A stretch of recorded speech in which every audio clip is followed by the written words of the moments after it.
Phoebe and smiled apologetically. "President Anderson, this is all my fault. Sometimes Reuben can be obnoxious, and I should have known better than to send him to such a fine establishment. Please accept my sincere apologies."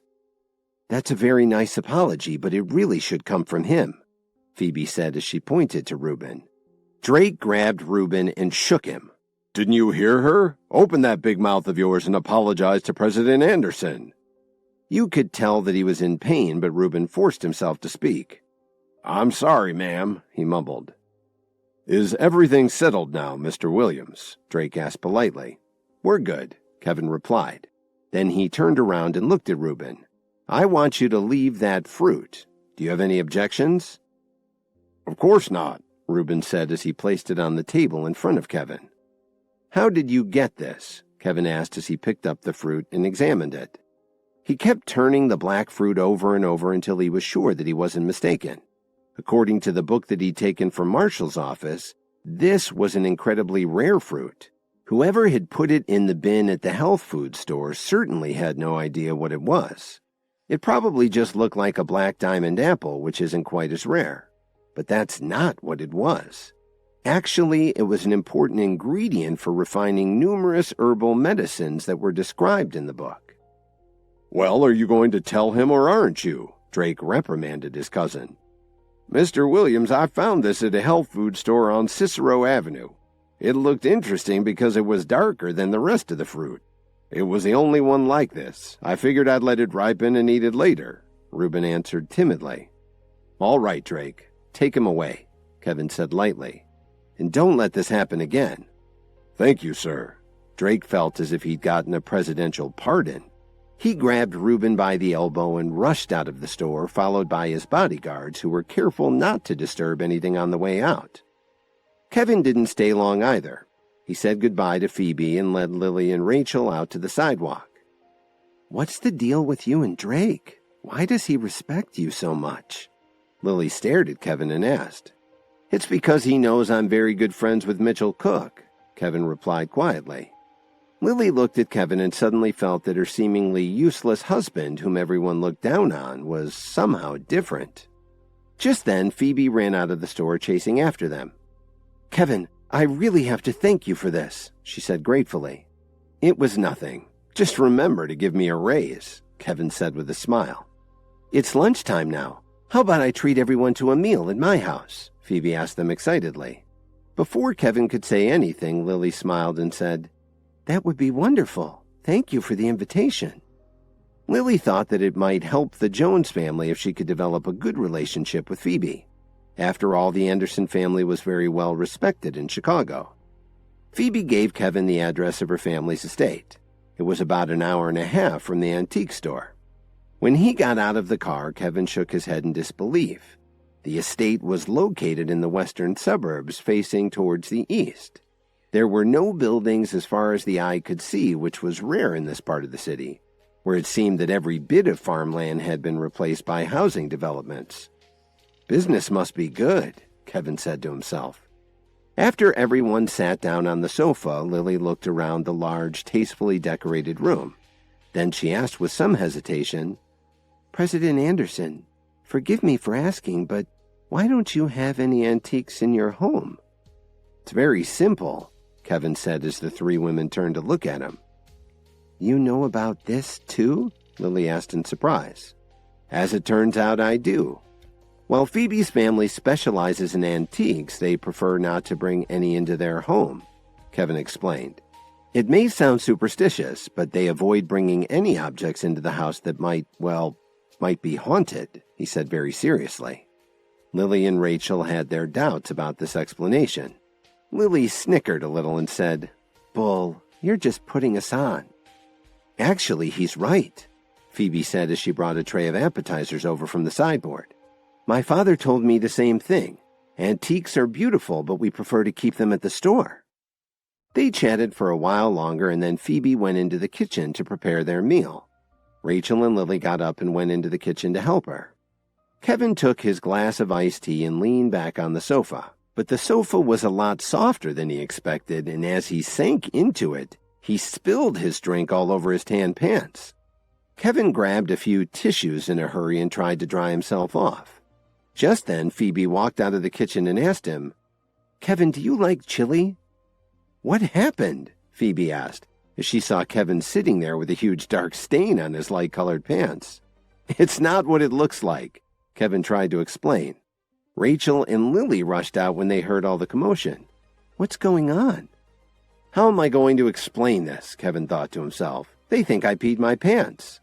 I swear, it isn't what it looks like. I just spilled my iced tea. Don't you believe me?" Kevin almost wanted to die. The three women stared at him, unsure how to respond. "I'm going to the bathroom," Kevin said abruptly. Then he practically ran out of the room. "Just dry off as fast as you can and get back out here." Lily couldn't believe how embarrassing this was.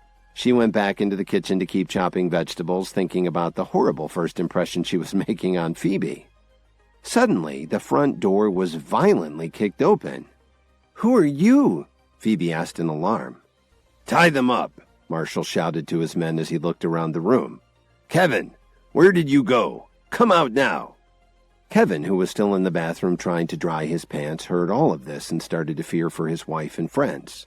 He thought to himself, "Is that Marshall? What's he doing here?" Marshall kicked the bathroom door open. "Marshall, what's come over you?" Kevin bellowed. "So, you're still pretending, huh?"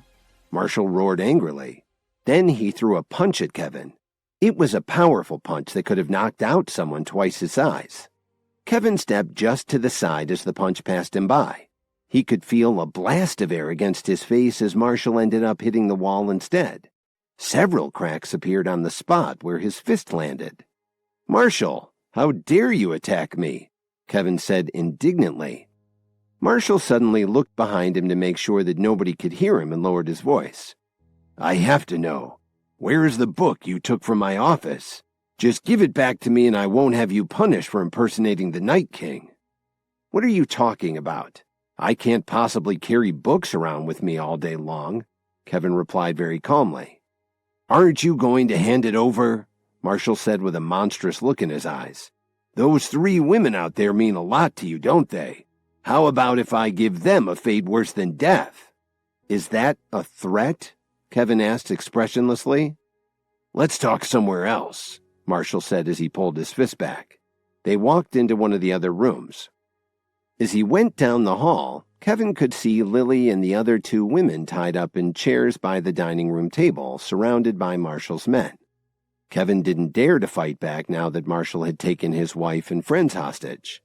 After Kevin closed the door, Marshall asked in a bitter tone of voice, "Where's the book?" "I told you, I don't have it with me," Kevin said coldly. "Are you saying you don't want to hand it over?" Marshall said. Just as he was about to attack Kevin again, Marshall fell to the ground heavily and broke out in a cold sweat. "Damn it," Marshall cursed. Kevin relaxed when he saw the painful expression on Marshall's face. "Have you been poisoned?" Kevin asked with a slight frown. Marshall didn't answer Kevin's question. He felt like there were countless ants biting him from head to toe. Kevin walked over to Marshall and knelt down next to him to observe him for almost a minute.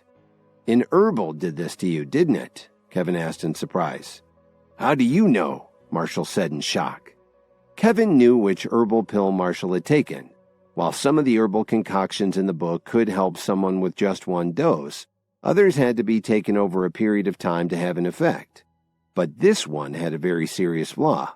You had to take it every 6 months or you'd have a serious relapse and possibly die.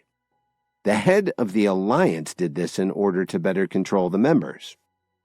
"Marshall, if I can make an herbal pill that will help you, will you let us go?" Kevin asked calmly. He clearly remembered reading about this in the book.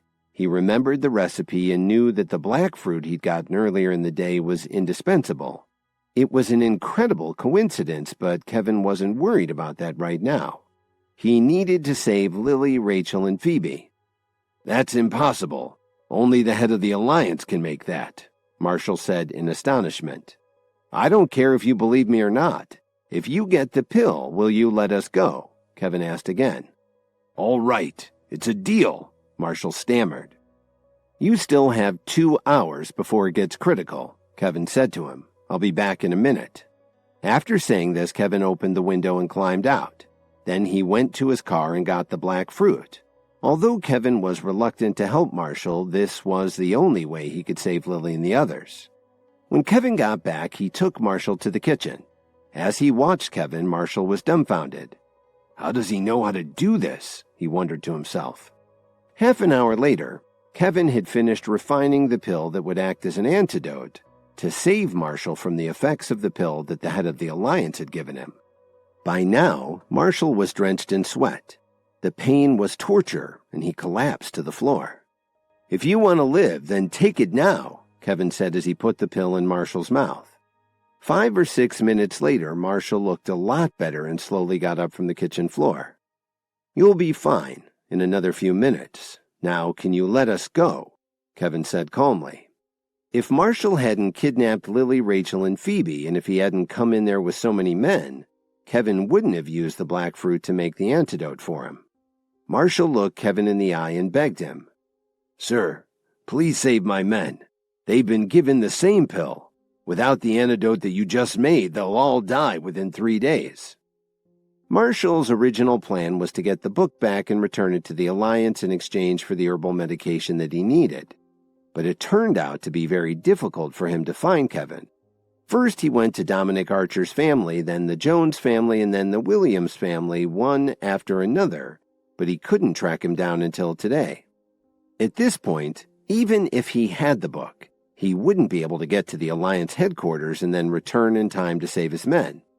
Kevin frowned and interrupted Marshall. "While I admire your loyalty to your men, I really can't save them." "What do you mean, Mr. Williams? If you could make the antidote for me, I'm sure you can do the same for them." Marshall sounded desperate.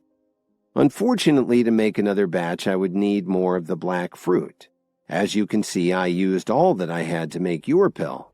I just found it by chance today, and I have no idea where to get more on such short notice," Kevin said helplessly. "Are you talking about the black fruit that looks almost completely black and has a faint fragrance?" Marshall asked. "You know about it?" Kevin asked in surprise. "Mr. Williams, they're really not all that hard to find. I'll send one of my men to get some for you right away." Marshall was very excited and relieved. Kevin got excited too. If Marshall really had a source for that black fruit he needed to make his pills, it would be a huge help to him. At this point, Kevin knew that making enough of the pill to help Marshall's men would be a piece of cake. Knowing that Kevin would help him save his men made Marshall feel a little ashamed of his behavior toward him.